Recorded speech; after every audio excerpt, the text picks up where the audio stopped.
Le domicile de la CPE d'un collège de Juvisy-sur-Orge dans l'Essonne a été pris pour cible. Des coups de feu ont été tirés sur son logement de logement de fonction qui est situé dans l'enceinte du collège. Elle se trouvait d'ailleurs à l'intérieur avec ses enfants et son mari. Une enquête a été ouverte pour tentative d'assassinat. On va en parler avec Maxime Repère qui est avec nous du SNALC, le syndicat des personnels de l'éducation nationale. Bonjour Monsieur Repère, merci d'être en direct avec nous sur Europe 1 cet après-midi. Est-ce que vous avez des informations sur ce qui s'est passé exactement à Juvisy-sur-Orge, encore une fois, dans l'Essonne? Ça paraît totalement dingue qu'une conseillère pédagogique d'éducation soit prise pour cible comme ça directement à son domicile. Oui, effectivement, c'est totalement lunaire. On se rend compte pendant ces vacances scolaires qu'il n'y a pas de trêve, entre guillemets, quand il s'agit de violence. Malheureusement, je n'ai pas eu de contact direct avec notre collègue CPE. J'ai simplement eu des nouvelles d'une personne de la commune qui se dit profondément choquée par ce qui s'est passé, à l'image même probablement de l'ensemble des habitants de la commune en question. Ils n'ont pas été identifiés de ce que je lis des différents articles. Et on a retrouvé aussi des impacts de balles dans l'appartement, Maxime Repère. Oui, c'est ça qui est absolument choquant. Le plus choquant peut-être même, c'est de dire que cette collègue était avec sa famille dans ce logement de fonction et que au moins un impact a été retrouvé un impact de balle dans le salon à l'intérieur, et qu'effectivement il y aurait pu y avoir des blessés, voire des tués. Fort heureusement, il n'y a pas eu de blessés, mais ça aurait pu tourner au drame. Effectivement.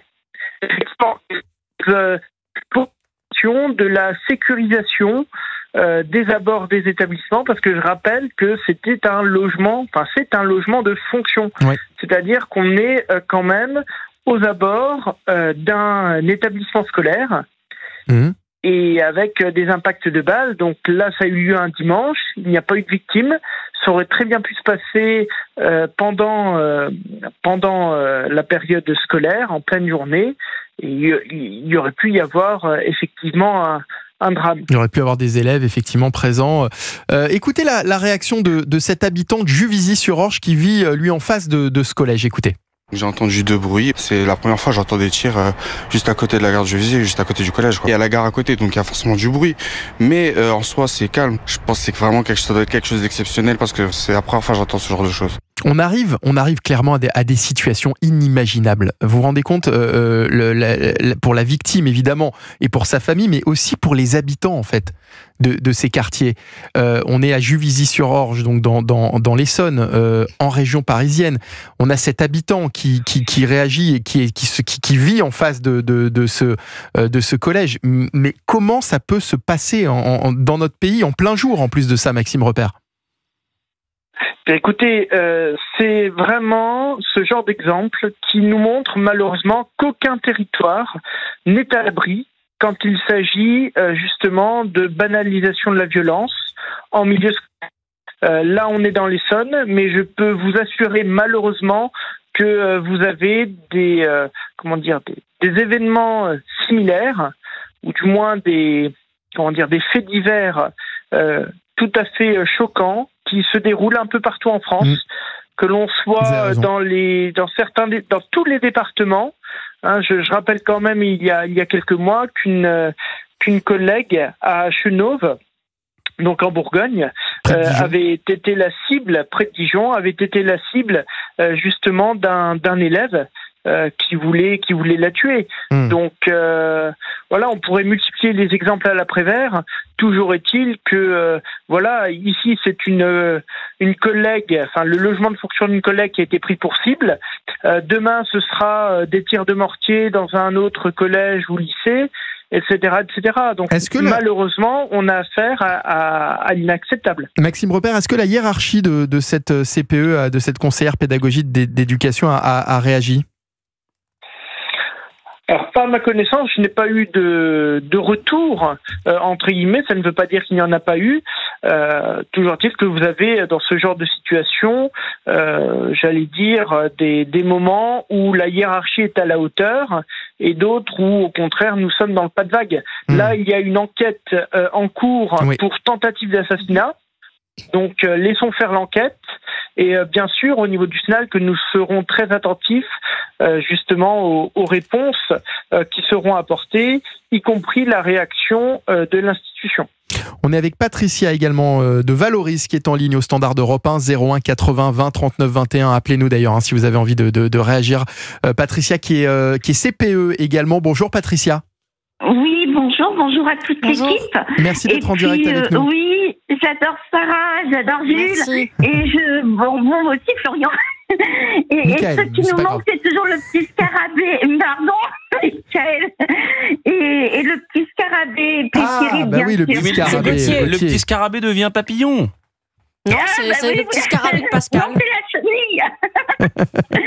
Mais bon, donc voilà. Ça fait plaisir de vous entendre, en tout cas, Patricia, malgré effectivement cette affaire terrible qui se passe, qui s'est passée donc à Juvisy-sur-Orge. Ça devient vraiment très pénible de savoir que justement il y a de l'impunité, que c'est tout le temps comme ça, que si les gens étaient plus punis, ils en feraient peut-être moins. Donc, et moi je trouve que c'est le chien qui se mord la queue, parce que quand on demande aux maires de construire plus d'immeubles, on doit leur imposer dans des endroits où justement il y a peut-être des champs ou des prés qui sont un peu plus déserts, de construire des prisons. Parce que si on ne peut pas mettre les gens en prison, on ne pourra pas les punir, donc ils sont impunis et ainsi de suite, ça recommence. Ça, effectivement, c'est l'éternel problème du manque de places de prison dont on parle et dont on parle aussi beaucoup avec le nouveau garde des Sceaux. Non. On peut en faire des places. Il y a plein d'anciens locaux de l'armée qui sont libres maintenant, comme à Limoges, il y en a un d'ailleurs, puisque je suis originaire de Limoges. Patricia, vous habitez à Valoris, c'est bien ça, mais qu'est-ce que vous faites ? Vous êtes CPE dans un collège, dans un lycée ? Ah non, moi je ne suis pas du tout CPE. Ah, moi je pensais que vous étiez CPE. Non. On m'a dit ok. Non. Pardon. Mais ça m'aurait bien plu. Ça m'aurait bien plu. Patricia vous faites quoi dans la vie ? Commune ? Oui, Jules. Alors moi je suis responsable en boulangerie. Et donc du coup actuellement je suis en arrêt maladie. D'accord. Parce que je me suis fait ma rotule, bref. Et du coup, mais moi j'habite à Golfe-Juan justement. Donc, faudra dire à Cyril Hanouna que TNPMP, le réveillon, ça se fait le soir, par le midi. Parce que le restaurant, ils avaient prévu de faire le réveillon ce midi, quoi. Donc, bon. Voilà, le réveillon le soir. Très bien. Jules, qu'est-ce que vous souhaitez ? Non, ils font pas le réveillon ce soir. Qu'est-ce que vous souhaitez ? Non, mais justement, c'était intéressant parce que vous parliez tout à l'heure de Valoris, du manque de places de prison. On sait ce qui est arrivé à Valoris. Vous savez, en septembre, il y a une jeune fillette, Camilla, qui est décédée après un rodéo urbain et l'étudiant de 19 ans qui était l'auteur présumé a été libéré sous contrôle judiciaire. Il n'a pas fait de détention provisoire. Pourquoi ? Parce qu'il n'y a pas assez de place en prison. Donc on voit bien que c'est un sujet qui touche toutes les communes de France et qui touche toutes les personnes de France. Évidemment. Merci beaucoup Patricia en tous les cas de nous avoir appelé cet après-midi sur Europe 1. On va remercier également Maxime Repère, vice-président du SNALC, le syndicat national des lycées, collèges et écoles. On va rester encore une fois dans cette ultra-violence qui gangrène finalement nos quartiers avec cette affaire à Sèvres. Un père de famille a été grièvement blessé à la tête dans un homejacking. C'est une information de nos confrères du Parisien. Un homme a été roué de coups de batte de baseball dans la nuit. Ça s'est passé dans la nuit de vendredi à samedi. Il a été roué de coups par 3 malfrats qui voulaient lui faire ouvrir son coffre pendant que ses 2 enfants dormaient. Il a pu quitter l'hôpital après y avoir été transporté en urgence absolue. Encore une affaire qui fait froid dans le dos. On est à quelques heures du passage en 2025. On le disait, on attend les vœux de notre président de la République. Comment vivre sereinement finalement aujourd'hui dans notre pays, qu'on soit à Valoris, qu'on soit, on le disait, dans l'Essonne ou à Sèvres.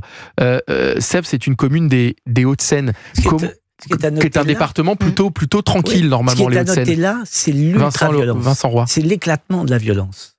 C'est-à-dire que là, vous avez un homejacking. Alors, je ne défends pas les gens qui font du homejacking. J'espère bien. Peut-être même dans votre jeunesse avec commis. Non, mais vous avez vu, la personne ne veut pas ouvrir son coffre, alors on le bastonne littéralement, mais dans des avec une violence inouïe. C'est ça qui est le plus. Voilà, c'est vraiment ce qui nous interpelle en premier. C'est alors des coups de feu dans l'appartement d'une CPE. Là, à coups de batte de baseball, on essaie de faire ouvrir le coffre de ce monsieur. Voilà, ça, c'est quand même le marqueur d'une époque, d'un moment, en tous les cas, d'un moment de notre histoire contemporaine. Alors, cette flambée de violence. Il y en a de plus en plus des homejacking, et vous dites que le 92, c'est un quartier où globalement c'est tranquille. Justement, ce sont les lieux les plus ciblés. Vous avez énormément d'homejacking, c'était arrivé notamment aux époux Tapie en 2021, enfin c'est de plus en plus fréquent. On est avec Éric Henry, porte-parole du syndicat de police Alliance. Bonjour, merci d'être en direct avec nous sur Europe 1. C'est terrible ce qu'a vécu ce père de famille, et je crois que vous disiez justement à Raphaël qui a préparé l'émission avec moi que vous n'êtes pas du tout surpris finalement. Bonjour. Bonjour. En effet, c'est une épreuve très traumatisante. Ça engendre un stress souvent post-traumatique. Il peut y avoir des conséquences terribles dans la vie privée, la vie sociale, la vie professionnelle. Ça demande souvent un effort pour recouvrer, je dirais, une certaine sérénité. Certaines victimes vont voir des psychologues, voire des psychiatres, parce que pour s'en remettre, il faut un gros travail de reconstruction. Alors, oui, les homejacking, c'est un phénomène en augmentation qui ne touche pas que les célébrités. Vous en avez parlé. La preuve, effectivement, ce père de famille qui n'était pas une célébrité. Exactement.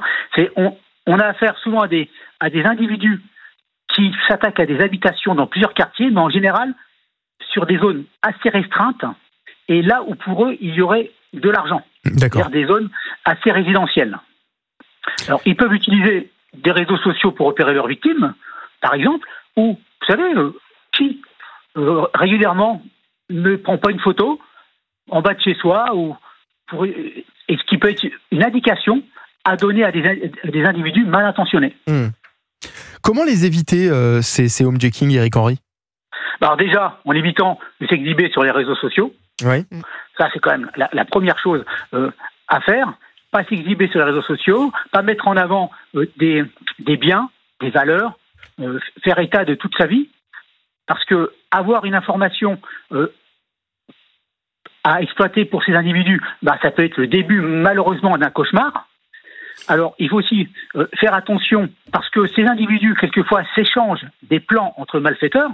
Si l'un possède une information intéressante, il peut la monnayer à une autre équipe. Alors, il faut faire extrêmement attention et être très vigilant. Mais je dirais qu'il n'y a pas de règle d'or. Il faut toujours rester mesuré. Bon, je vous l'ai déjà dit, mais j'insiste vraiment sur l'utilisation des réseaux sociaux, sur les fréquentations, sur même dans son cercle, je dirais, professionnel, faire attention à ce qu'on dit, pas dévoiler trop de précisions sur sa vie privée.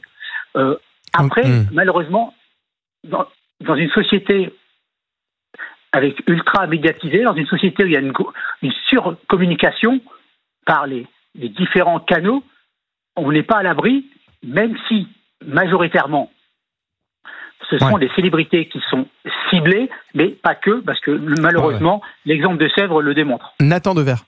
Ouais, moi j'avais déjà vécu des tentatives de cambriolage ou de homejacking, et en effet c'est extrêmement traumatisant, en dehors du fait quand ça a lieu, quand ça a lieu, quand il y a des gens qui se font frapper, etc. Mais même la tentative en elle-même, ça crée une sorte de C'est-à-dire vous avez vous-même vécu Oui, quand j'étais petit, plusieurs fois. Plusieurs fois Oui. Et après vous vous dites que votre appartement c'est un lieu où à tout moment peut venir quelqu'un, peut arriver, donc c'est particulièrement traumatisant. Face à ça, en effet, il faut constater qu'il y a une hausse du taux de cambriolage en France depuis un certain nombre d'années.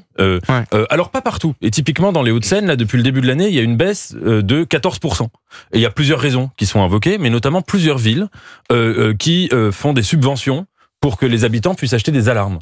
Et ça, en effet, c'est quelque chose, c'est tout bête à dire, mais c'est quelque chose de central, parce qu'il y a un effet dissuasif. Non, mais alors quand on est à l'intérieur du logement, en général, l'alarme elle est désactivée. Non, c'est pas vrai. Mais vous pouvez mettre des alarmes, vivre à l'intérieur de votre appartement. C'est pas. Et quand vous déplacez chez vous, ça sonne. Non. Vous pouvez des alarmes extérieures. Pas du tout. Vous pouvez avoir une alarme interne, mais qui ne couvre que votre porte. Par exemple, si on force, donc vous pouvez vous déplacer à loisir dans votre appartement, mais la porte est sous alarme, et si quelqu'un cherche à la forcer, l'alarme se déclenche. Éric Henry, en dehors des homejacking, je crois qu'il y a une hausse aussi des cambriolages pendant les fêtes de fin d'année. Hein. Vous confirmez ? Tout à fait, je confirme. Il y a une hausse des cambriolages pendant les fêtes de fin d'année, pour les raisons que vous pouvez aisément imaginer, hein, les cadeaux de Noël. Ouais, et le soir du 31, j'imagine aussi ? Soir du 31 aussi, ouais. Bien sûr. C'est aussi le cas au moment des vacances estivales. Mais pour revenir aussi à ce qui a été dit par rapport au homejacking, ouais. les alarmes, bien sûr, les alarmes, ça peut être dissuasif, mais ça ne fait pas tout, parce que malheureusement, on peut le constater. Mais le mieux, c'est une alarme hurlante. Parce que un cambriolage, ça dure très peu de temps, 5 minutes en moyenne. Et là, en l'espèce, pour le homejacking, les auteurs veulent aller très très vite, parce qu'ils savent exactement ce qu'ils veulent, et donc ils usent de moyens extrêmement violents, de menaces d'intimidation, voire de s'en prendre aux membres de la famille pour obtenir... Et les alarmes hurlantes, ça les fait fuir. Les alarmes hurlantes, ça reste quelque chose que n'aiment pas les cambrioleurs, parce que justement, ils veulent opérer en toute tranquillité et dans le silence. On imagine. Voilà. Merci beaucoup Éric Henry d'avoir été avec nous, porte-parole du syndicat de police Alliance.